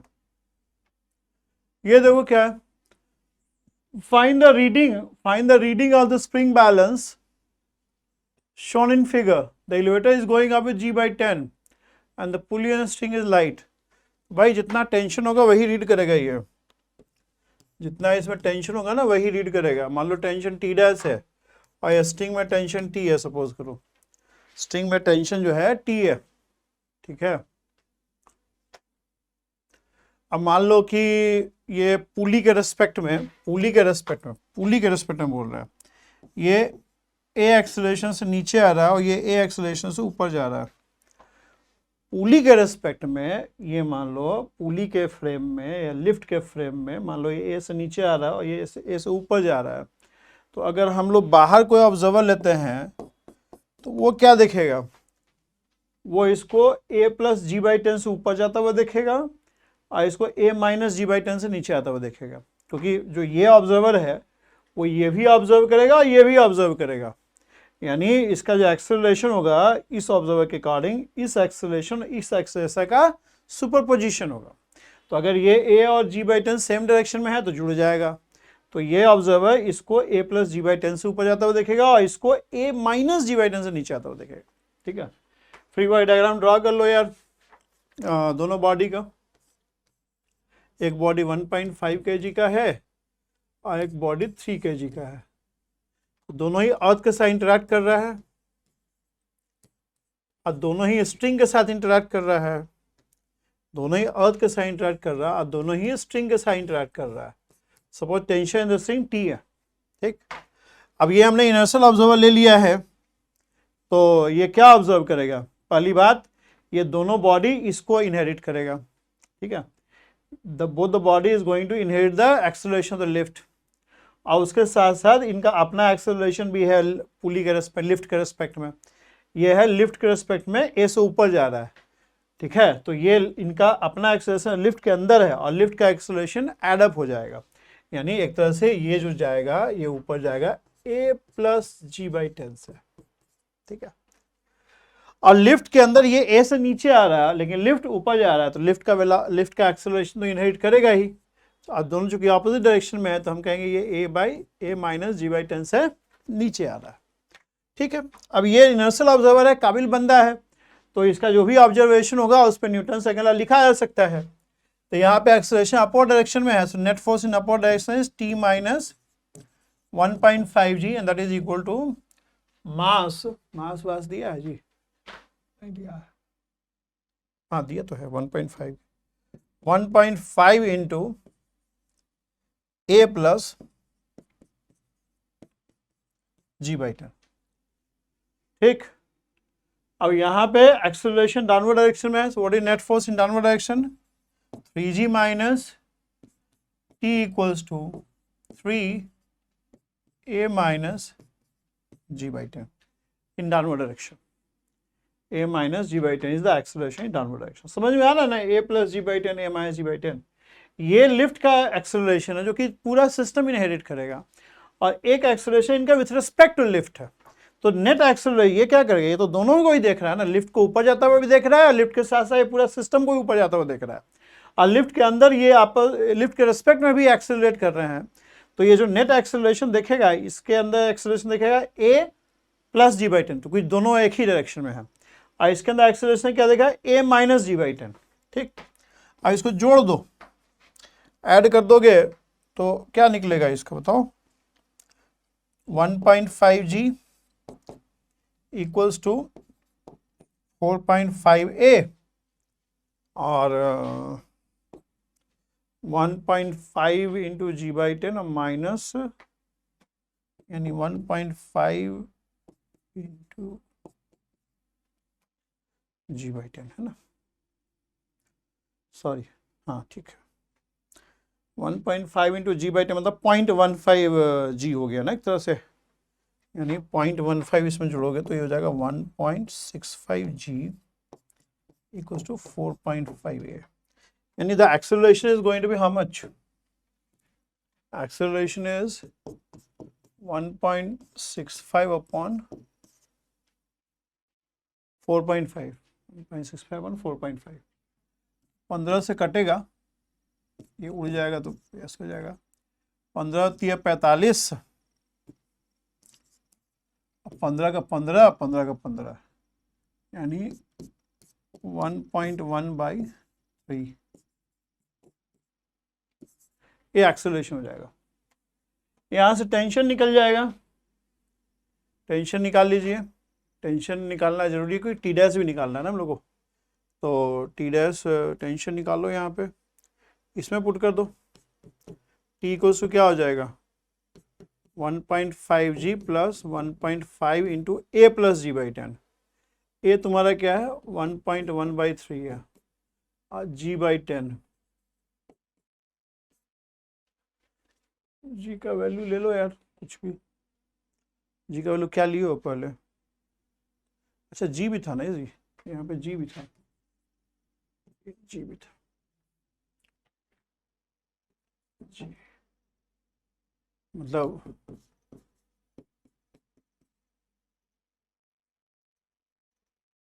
11/30 हो गया ना, ये हो जाएगा तुम्हारा 11/30 और 1/10, 11/30 और 1/10 मतलब 1/10 मतलब 3/30, 11/30 प्लस 3/30 यानी 14/30 जी। ठीक, अब 30 और 14 44 हो गया, ये क्या हो जाएगा 1.5 इंटू 44/30 गुना जी, ये कट जाएगा 20 हो जाएगा, ये हो जाएगा 2.2 g. So tension is 2.2 g, tension is 2.2 g. ठीक है, स्प्रिंग बैलेंस भी टेंशन मेजर करेगा। अब इस पुली का फ्री बॉडी डायग्राम देख लो, इस पुली का, ये मासलेस पुली है, लिखा नहीं है, हाँ लाइट लिखा है, मतलब पुली है लाइट। इस पुली का फ्री बॉडी डायग्राम अगर देखोगे तो ये पुली पे दो स्ट्रिंग तो नीचे है आपका, मतलब एक ही स्ट्रिंग का दो लिंब है, और उसको फ्री बॉडी डायग्राम ड्रा कर, उसमें दो स्ट्रिंग ही काउंट होगा। तो एक तो स्ट्रिंग इधर है, टेंशन टी हो गया, एक स्ट्रिंग इधर है, ये टेंशन टी हो गया, और एक स्ट्रिंग ऊपर के डायरेक्शन में है और उसका टेंशन हमने टी डैश माना है। ठीक है, अब ये पुली देखो मासलेस है, मासलेस का मतलब हो गया कि net force in on this pulley will be equal to what, net force on the pulley is T dash minus 2t equals to mass into acceleration. Acceleration है लेकिन मास जीरो है, तो मास जीरो है तो मास into acceleration में zero हो जाएगा। तो यहां से क्या आ रहा है, यहां से आ रहा है T dash which is tension in the spring balance is 2t and t is 4.4 t क्या आ रहा है 2.2g, तो 2 से गुना हो जाएगा तो 4.4g हो जाएगा। यानी स्प्रिंग बैलेंस जो मेजरमेंट करेगा वही केजी में दिखाता है, उसका स्केल केजी में होता है। 4.4g का मतलब हो गया 4.4 kg, 4.4 kg शो करेगा, 4.4 kg शो करेगा। हाँ ठीक है। अच्छा, इसी क्वेश्चन को तुम चाहो तो नॉन यूनिवर्सल फ्रेम में ऑब्जर्वर लेके भी कर सकते हो। जैसे अभी हमने ऑब्जर्वर यहां लिया है, ये ऑब्जर्वर बाहर है, रोड पे खड़ा है, ठीक है। तो ये ऑब्जर्वर रोड पे खड़ा है, एक सेकंड, ये हाँ मॉनिटर जो है ना इसका फुटेज में आ जाता है ब्लू, वही ऑफ करना है, कर दिया हमने। हाँ हम क्या बोल रहे थे, अभी हमने ऑब्जर्वर बाहर लिया है, यूनिवर्सल ऑब्जर्वर लिया है। आप चाहें तो ऑब्जर्वर को लिफ्ट के अंदर भी ले सकते हैं, बट फिर स्टोरी थोड़ा डिफरेंट हो जाएगा। ये O1 है, हमने एक O2 ऑब्जर्वर अंदर ले लिया। अगर ऑब्जर्वर O2 अंदर ले लेंगे तो ये क्या हो जाएगा, ये नॉन यूनिवर्सल ऑब्जर्वर है क्योंकि वो लिफ्ट के अंदर है, तो लिफ्ट का मोशन को इनहेरिट करेगा। और चूंकि लिफ्ट ऊपर की तरफ एक्सीलरेट कर रहा है तो ये ऑब्जर्वर भी ऊपर की तरफ एक्सीलरेट हो जाएगा, है ना। तो ऑब्जर्वर नॉन यूनिवर्सल फ्रेम में आ गया ना, तो इसको नॉन यूनिवर्सल ऑब्जर्वर बोलेंगे। लेकिन इसका ऑब्जर्वेशन क्या होगा, ये क्या ऑब्जर्व करेगा, चूंकि ये लिफ्ट के फ्रेम में है तो लिफ्ट का सारा मोशन को इनहेरिट करेगा, तो लिफ्ट को रेस्ट पे पाएगा। हम लोग भी लिफ्ट में होते हैं तो लिफ्ट को रेस्ट पे ही पाते हैं ना, लिफ्ट को रेस्ट पे ही पाते हैं। So for him lift is at rest, ये बॉडी ऊपर जाएगा, ये बॉडी नीचे आएगा, लेकिन लिफ्ट ये एक्सेलरेशन वो नहीं देख पाएगा ये एक्सेलरेशन वो नहीं देख पाएगा, ठीक है। यानी इसका ऑब्जर्वेशन थोड़ा सिंपल है, लेकिन एक बहुत बड़ा चीज है यहाँ पे लेकिन ये चूंकि नॉन यूनिवर्सल है तो इसका ऑब्जर्वेशन के ऊपर हम लोग न्यूटन सेकंड लॉ नहीं लगा सकते। इसका ऑब्जर्वेशन को फोर्स के साथ न्यूटन सेकंड लॉ यूज करके हम लोग कोरिलेट नहीं कर सकते हैं। ऑप्शन क्या होगा, when you want to correlate the observation made by non-universal observer with the forces using Newton's second law, then in that case जिस भी बॉडी पे आप न्यूटन सेकंड लॉ लगाना चाहते हैं नॉन यूनिवर्सल ऑब्जर्वर के अकॉर्डिंग, उस बॉडी के फ्री बॉडी डायग्राम में एक छोटा सा मॉडिफिकेशन करना पड़ेगा। अगर आप इनके इक्वेशंस को नॉन यूनिवर्सल ऑब्जर्वर के अकॉर्डिंग लिखना चाहते हैं, नॉन यूनिवर्सल ऑब्जर्वर का ऑब्जर्वेशन क्या है, ये g/10 को नहीं देख रहा है, ये सिर्फ 1.5 kg को ऊपर जाता हुआ देखेगा, उसी एक्सेलरेशन से 3 kg को नीचे आता हुआ देखेगा। लेकिन अनफॉर्चुनेटली O2 एक नॉन यूनिवर्सल ऑब्जर्वर है, तो O2 के ऑब्जर्वेशन को हम लोग फोर्सेस के साथ न्यूटन सेकंड लॉ यूज करके कोरिलेट नहीं कर सकते हैं, ठीक है। तो उसके लिए लेकिन अगर एक जुगाड़ हम लोग लगा दे इसमें, देन इन दैट केस हम लोग O2 का ऑब्जर्वेशन भी न्यूटन सेकंड लॉ को यूज करके कोरिलेट कर सकते हैं फोर्स के साथ। वो जुगाड़ क्या है, वो जुगाड़ सूडो फोर्स है, जुगाड़ सूडो फोर्स है। आपको O2 के अकॉर्डिंग जिस भी बॉडी का इक्वेशन लिखना है न्यूटन सेकंड लॉ यूज करके, उस बॉडी के फ्री बॉडी डायग्राम में एक स्मॉल मॉडिफिकेशन करना होगा। What will be that small modification, apart from all the real force acting on that body, you have to apply a pseudo force also। वो pseudo force क्या होगा, वो pseudo force जो लगाएंगे आप इन बॉडीज पे, उसका जो मैग्नीट्यूड होगा that will be equal to mass of this body, जिसका इक्वेशन लिखना चाहते हैं, ठीक है, जिस पे लगाना चाहते हैं, mass of that body into acceleration of the frame of non-universal observer, into acceleration of the frame of non-universal observer। तो ये non-universal observer का फ्रेम कितना एक्सेलरेट कर रहा है, g/10 से ऊपर की तरफ एक्सेलरेट कर रहा है, ठीक है। और सूडो फोर्स का डायरेक्शन क्या होगा, that is in direction opposite to the acceleration of frame of non universal observer. Pseudo force का जो डायरेक्शन होगा that will be in direction opposite to the direction of acceleration of the frame of non universal observer.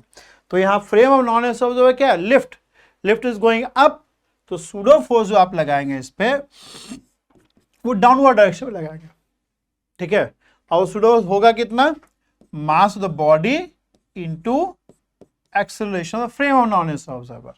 यहां क्या हो जाएगा 3 into, अब तो ये वाला तो नहीं होगा ना, अब ये तो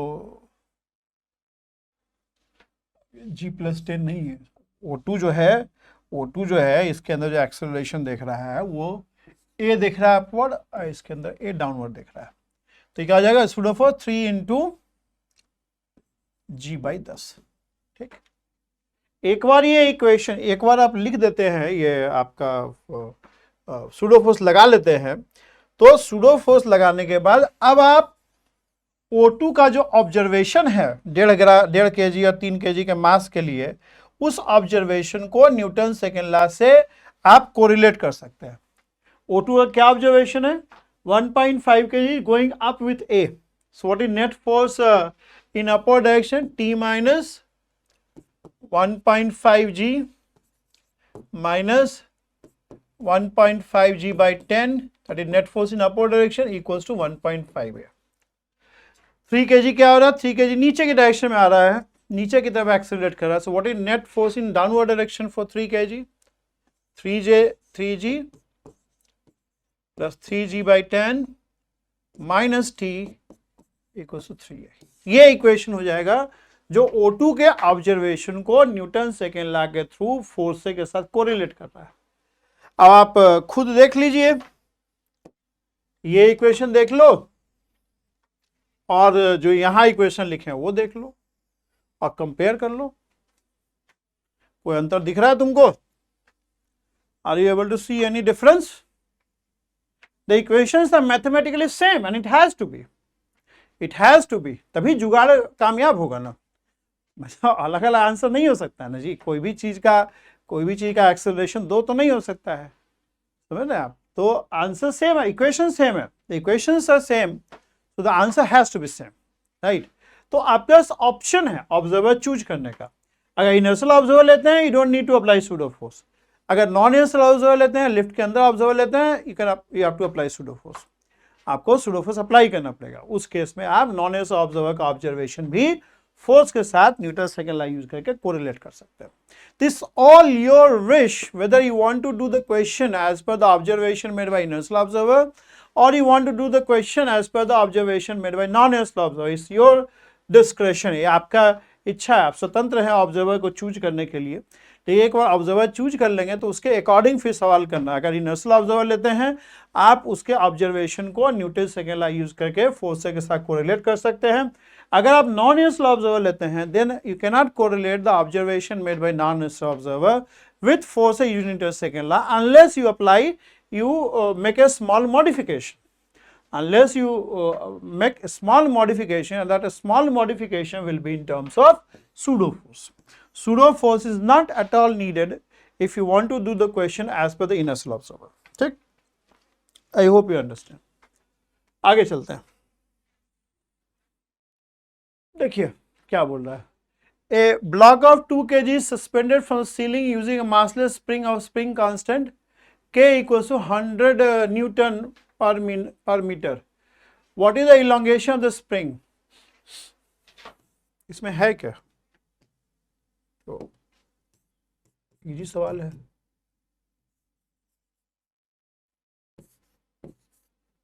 दो kg का बॉडी है, ठीक है। मान लो x is the extension in the spring,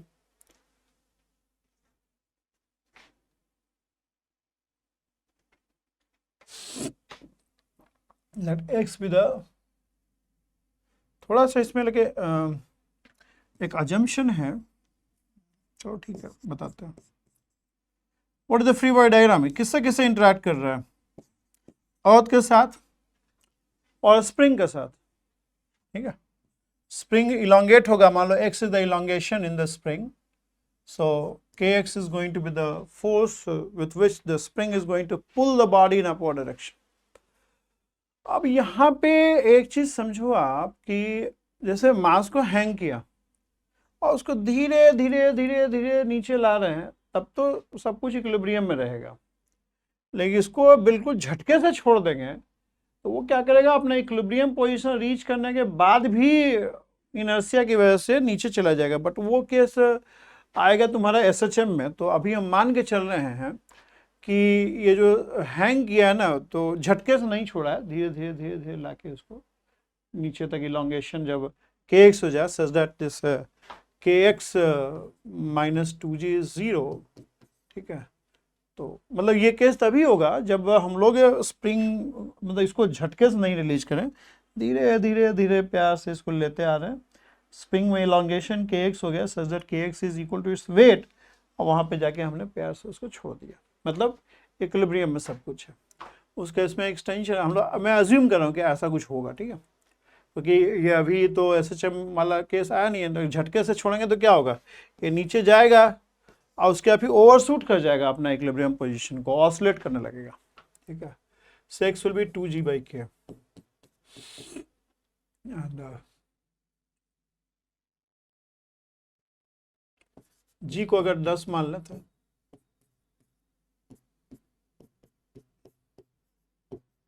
मतलब 1/5 मीटर, मतलब 20 सेंटीमीटर हो गया ना, 20 सेंटीमीटर। हम अज्यूम कर रहे हैं कि बहुत प्यार से स्प्रिंग को नीचे ला रहा है बंदा, ठीक है। 0.2 मीटर। अब क्या कर रहा है, 1 kg को फर्दर ऐड कर दिया, further added to the block, इसमें 1 kg और ऐड कर दिया। तो अब फिर हम अज्यूम कर रहे हैं कि उसको बहुत प्यार से 1 kg ऐड करके ना धीरे धीरे धीरे धीरे नीचे ला रहे हैं और उसको छोड़ देना है। झटके से छोड़ेंगे तो अपना इक्विलिब्रियम रीच करेगा, उसको ओवरशूट कर जाएगा, सच एसएचएम होने लगेगा। तो मान के चलेंगे प्यार से उसको फिर से धीरे धीरे, तो फर्दर इलॉन्गेशन पूछ रहा है। तो अगर मान लो टोटल इलॉन्गेशन निकाल लेते हैं, अगर 3 kg हो जाएगा तो यहाँ पे जाके इक्विलिब्रियम में आएगा। So x will be 3g/k, sorry, k is 100 Newton, so this will be 0.3 metre, right. यहाँ 0.2 मीटर हो गया। तो फर्दर इलॉन्गेशन क्या होगा, फर्दर इलॉन्गेशन 0.1 मीटर हो जाएगा। मतलब 0.2 मीटर पहले था, 1 kg और ऐड कर दे 0.3 मीटर हो गया, ठीक है। 0.3 मीटर मतलब 0.1 मीटर फर्दर इलॉन्गेशन हो गया। फर्दर इलॉन्गेशन है 0.1 मीटर, फर्दर इलॉन्गेशन है 0.1 मीटर, ठीक है, okay. But there is assumption that we are keeping this body in equilibrium and we are just slowly moving it downward so that elongation जो spring force है वो mg के बराबर हो जाए। If you release it with all of a sudden, then it will go and then it will overshoot the equilibrium position. Elongation, maximum elongation would be higher. Okay. ये देखिए, suppose ceiling of the previous problem is that of elevator which is going up with the acceleration 2 metre per second square, ठीक है। मतलब ये ceiling है, ये पूरा elevator में है, ये पूरा एलिवेटर, सीलिंग इज एलिवेटर, और ये कितना से जा रहा है भाई, 2 मीटर पर सेकंड स्क्वायर से। तो उस केस में ये भी एक्सेलरेट करेगा, ठीक है, 2 मीटर पर सेकंड स्क्वायर से। Find the elongation, find the elongations. तो अब आप एक्सेलरेशन, मान लो ऑब्जर्वर यहाँ बाहर है, इनर्शियल ऑब्जर्वर लेते हैं, तो net force in the upward direction is what, kx minus 2g equals to mass into acceleration. Mass is given to you, a दिया हुआ है आपको 2, है ना। तो kx is, so x is,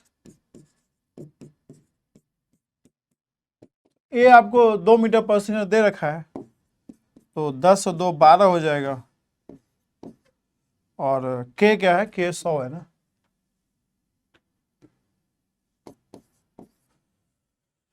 ठीक है, 24/100 मतलब 0.24, और उस केस 0.34 हो जाएगा, 1 kg और ऐड करोगे तो 0.34 हो जाएगा।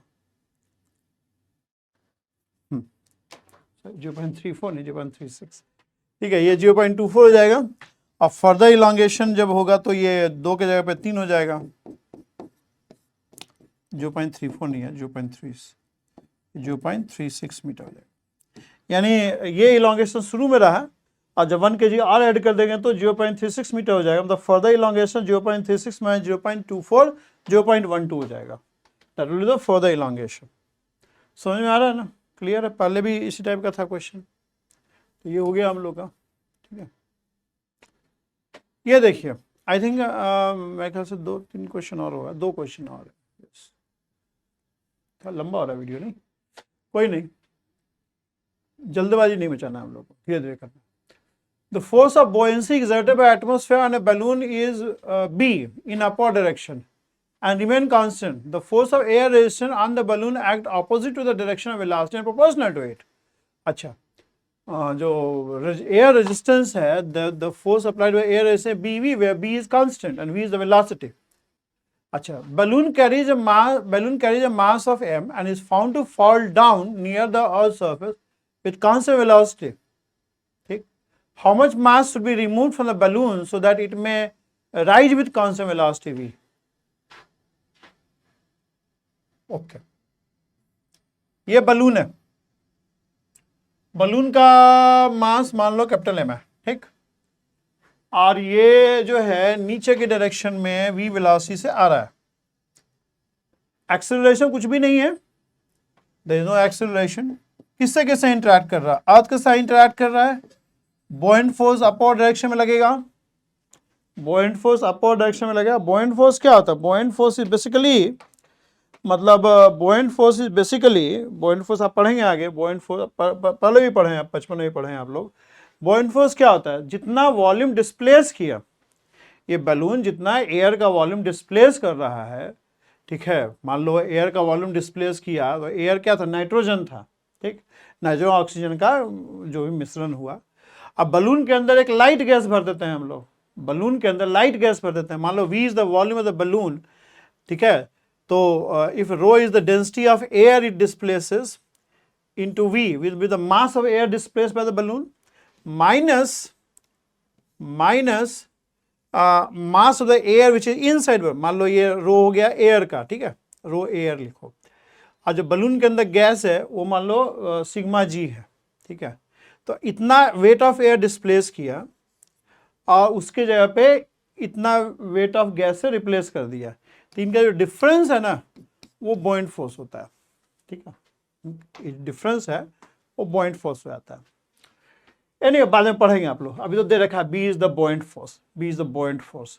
अब वेलोसिटी डाउनवर्ड है तो ऑफ कोर्स एयर रेजिस्टेंस जो लगेगा वो अपवर्ड लगेगा, क्योंकि क्वेश्चन में क्लियरली दे रखा है कि जो एयर रेजिस्टेंस है वो opposite to direction of velocity है। सिर्फ balloon is going down in downward direction, the air resistance will be in upward direction। और चूंकि कांस्टेंट वेलोसिटी है तो एक्सेलरेशन जीरो है, so net force acting on the balloon is zero. So net force acting on the balloon is what? B plus BV equals to mg, ठीक है, okay. अब बोल रहा है कि how much mass should be removed, कितना mass remove करेंगे ताकि बलून जो है वो अपवर्ड डायरेक्शन में जाने लगे। कितना मास रिमूव करोगे ताकि बलून जो है अपवर्ड डायरेक्शन में जाने लगेगा। मतलब मान लो मास m था पहले, अब डेल्टा m मान लो रिमूव कर लिया हमने, या डेल्टा कैपिटल M रिमूव कर लिया, इतना मास ने रिमूव कर लिया, ठीक है, तो अब उस केस में फ्री बॉडी डायग्राम क्या बन जाएगा? You have m minus buoyant force तो अपवर्ड ही लगेगा, ठीक है, ग्रेविटी के ऑपोजिट होगा, और हम कह रहे हैं कि बलून अपवर्ड डायरेक्शन में मूव करने लगे। कितना मास इसमें से हटाओगे बलून में से ताकि बलून अपवर्ड डायरेक्शन में मूव करने लगे, उस केस में जो रेजिस्टिव फोर्स है एयर रेजिस्टेंस डाउनवर्ड हो जाएगा, and still balloon is in equilibrium, क्योंकि वो कांस्टेंट वेलोसिटी से अपवर्ड जा रहा है, मतलब एक्सेलरेशन जीरो है, so net force on the balloon is again zero, so B minus net force on the balloon is how much?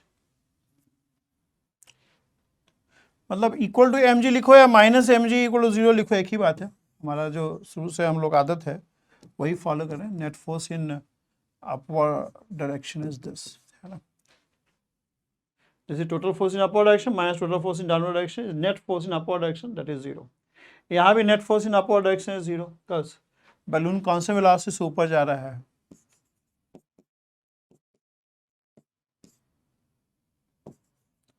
And ठीक, okay, अब अगर हम लोग जोड़ दें इसको तो क्या आ जाएगा, 2b हमें क्या निकालना है, डेल्टा एम निकालना है, and here we have what, 2mg plus, so what is delta m?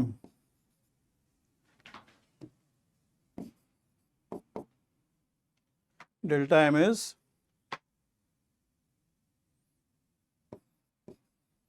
2mg, that is twice of m, अच्छा ये माइनस होगा,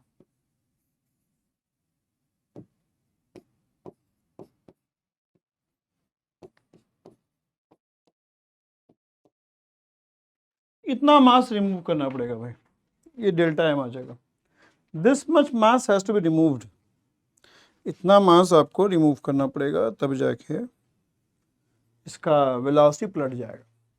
ठीक, सही है, समझ में आ रहा है, क्लियर है। रेजिस्टिव फोर्स जो है वो वेलोसिटी का अपोजिट डायरेक्शन में है, रेजिस्टिव फोर्स जो है ना, वो जो एयर रेजिस्टेंस का एयर रेजिस्टेंस जो है वो वेलोसिटी के अपोजिट डायरेक्शन में है। B is the damping constant, B जो है वो कांस्टेंट है। Okay, let's see this question, an empty plastic box of mass m is found to accelerate up at the rate of g/6 when placed deep inside water। अच्छा, empty plastic box जब place करोगे तो of course उस पर भी एक buoyant force लगेगा। How much sand should we place inside the box so that it may accelerate with, अच्छा accelerate down with g/6। empty plastic box क्यों एक्सीलरेट कर रहा है अपवर्ड डायरेक्शन, वो इसलिए एक्सीलरेट कर रहा है कि आपने वाटर हटा के एयर से उसको जो जितना रीजन ऑक्यूपाई कर रहा है, जितना रीजन ऑक्यूपाई कर रहा है वहाँ पे एयर आ गया ना, मतलब buoyant force is what, the difference in the weight which you have, मतलब पहले वाटर होता है, वाटर का मान लो ये वेट होता, ठीक है, अभी उसमें एयर भर दिया, बलून मतलब प्लास्टिक बॉक्स में वाटर हटा के एयर ही आ गया ना, तो एयर मान लो ए है इतना इंटू वी, ये डिफरेंस ऑफ मास हो गया, ये buoyant फोर्स लग जाएगा ना, ठीक है। अच्छा, कि rho of water rho of air से बड़ा है इसलिए buoyant फोर्स अपवर्ड डायरेक्शन में लगेगा, ठीक है। तो अभी प्लास्टिक बॉक्स से सपोज करो, प्लास्टिक बॉक्स है, अब इस पे जो हम लोग रो of air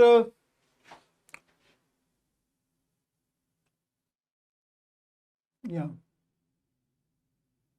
how much sand should we put inside so that it may accelerate down with g/6। अभी क्या है कि एयर भरा हुआ है, इसमें एयर भरा हुआ है, इसमें अभी एयर भरा हुआ है, एयर का डेंसिटी को अगर हम लोग नेग्लेक्ट करते हैं, क्योंकि वाटर का डेंसिटी तो बहुत ज़्यादा है, 1 ग्राम पर सेंटीमीटर क्यूब होता है, मतलब 1000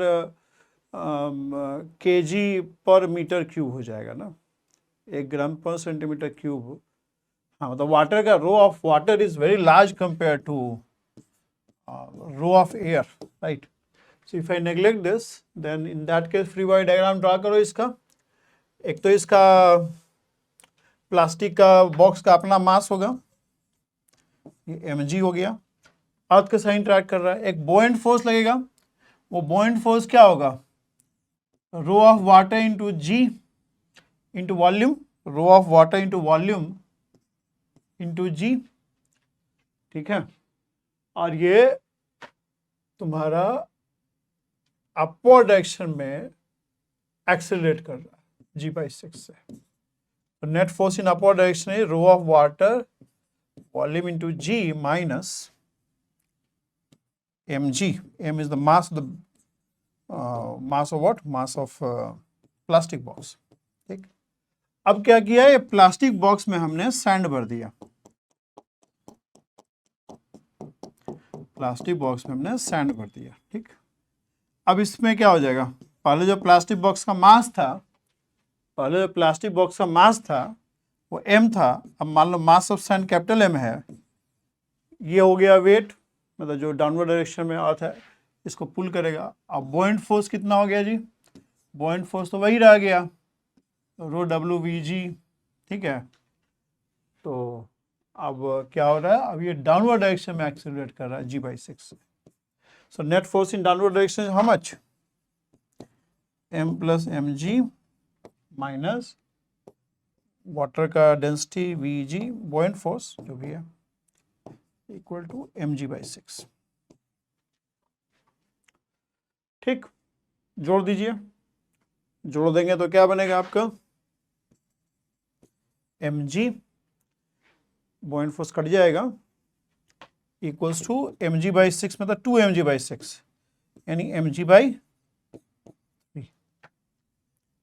यानी the mass which has to be put is m/3, मतलब mass of sand which has to be put inside is mass of the plastic box upon 3। कुछ एरर हो गया है इसमें, इसका आंसर ना मैच नहीं कर रहा है। आंसर में जो दिया हुआ है m इज 2m/5, चेक करिए कहाँ एरर है। पहला का इक्वेशन तो ये लिखा गया, ठीक है, buoyant force minus mg is mass into acceleration. दूसरे का बॉयंट फोर्स ऊपर ही लग रहा है, वेट नीचे लग रहा है, एक्सेलरेशन नीचे। अच्छा, यहाँ एरर हो रखा है यार, ये जो लिखा है ना ये गलत लिखा है। अब चूंकि मास m नहीं है, अब जो मास है m + m हो गया है, तो इसको ना इसके जगह पे ये लिखा है, समझ गए। मास बढ़ गया ना, तो मास इंटू एक्सेलरेशन, एग्जिस्टिंग मास इंटू एक्सेलरेशन होगा ना, तो एग्जिस्टिंग मास जो है कैपिटल M + स्मॉल m है। हाँ, अब हो जाएगा। देखिए क्या लिखाएगा,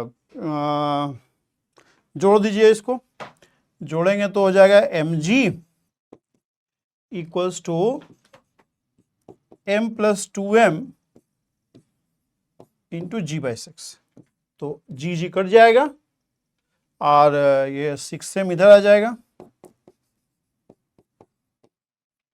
यानी capital M is mass which has to be added is 2m/5। ऐसी में का कोई भी आंसर गलत नहीं है, ठीक है, गलती हम लोग को यहाँ ढूंढना पड़ेगा। So the additional mass which has to be added is 2m/5, additional mass which has to be added is 2m/5। Clear है, इज इट वेरी क्लियर? ठीक है, नेक्स्ट क्वेश्चन देखते हैं हम लोग। अच्छा, ये हो गया, तो 11 से 20 तक का हम लोग को क्वेश्चन करना था इस वीडियो में, वो हम लोगों ने कर लिया। We have done question from question 11 to question 20। Next video जो बनाएंगे हम लोग वो क्वेश्चन नंबर 21 to 30 करेंगे क्वेश्चन। सब 42 क्वेश्चन टोटल है, तो 2 वीडियो और बनेगा इस चैप्टर पे, ठीक है। Question number 21 to 30 we will do it next video. Okay, till then thank you very much and have a good day.